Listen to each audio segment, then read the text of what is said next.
We're here to talk about what we believe as a group is a crisis in the education of children of color. Not just here, and not just in New York or in Buffalo or in Rochester, but in America. And that crisis threatens to make it impossible for hundreds of thousands of kids of color, millions of kids of color, to become the people they were meant to be. This is about schools you want to send somebody you love to versus schools you don't. I got this image in my mind that I can never ever get rid of. And what it is that way back in like 1960, like these 4 students sat down at a lunch counter in Greensboro, North Carolina, and demanded to be served. And when they did that, they changed the trajectory of the world. But here we are in 2016, 4 black students sit down at a lunch counter where they're welcome and can't read the menu. And so what I say is, how did this happen?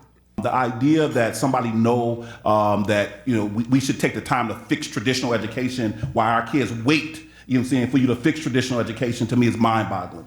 The fact that parents, have the fundamental responsibility for what's going on with their children should give them the right to make that choice, and they should have the right to make that choice from whatever options are available, the same as any wealthy person would have. They ain't waiting around for people to make a decision about what they can have and can't have. Our parents should have that same right. We want the kids to be, the presidents of tomorrow and to just arrive in one piece and be prepared.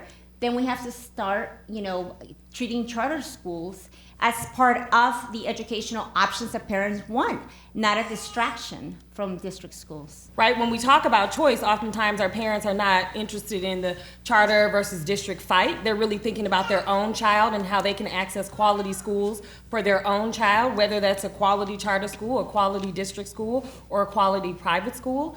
What public education is the idea that we want the public to be educated. And what we want to do is to make sure the public has access to any school that would educate them. And that because I criticize the system, it doesn't mean that I'm against public education. What I'm saying is that the systems that have been set up to deliver education is failing large numbers of our children. And the one thing that we are absolutely clear about is that if we don't make sure that these young people have access to schools that will give them an education, there is another public institution waiting for them on the other side. It wasn't until I got elected and I happened to accompany her to the school where she wanted to speak to the principal and find out why on month 4 of the school year there wasn't one notation in her notebook. When I showed up and they recognized me as an elected official, the very next day they offered her 2 options for after school programs. They assigned a tutor to help her with math and English, and I was angry. I wasn't glad that I got that. I was angry. Why did it take me to stand there as an elected official?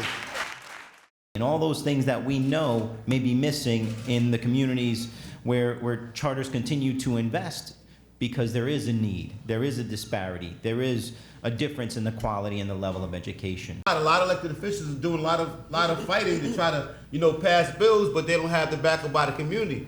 But I just think that in a consensus, we have to come together to make this happen. And if we don't, there's nothing that anybody's gonna do, but it has to do with the youth. We gotta do it.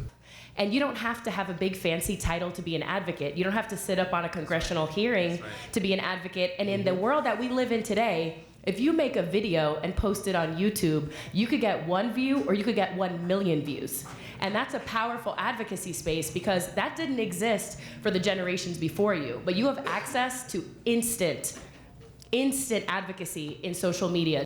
How do you think we can make it safe for pro-education reform politicians to run for office?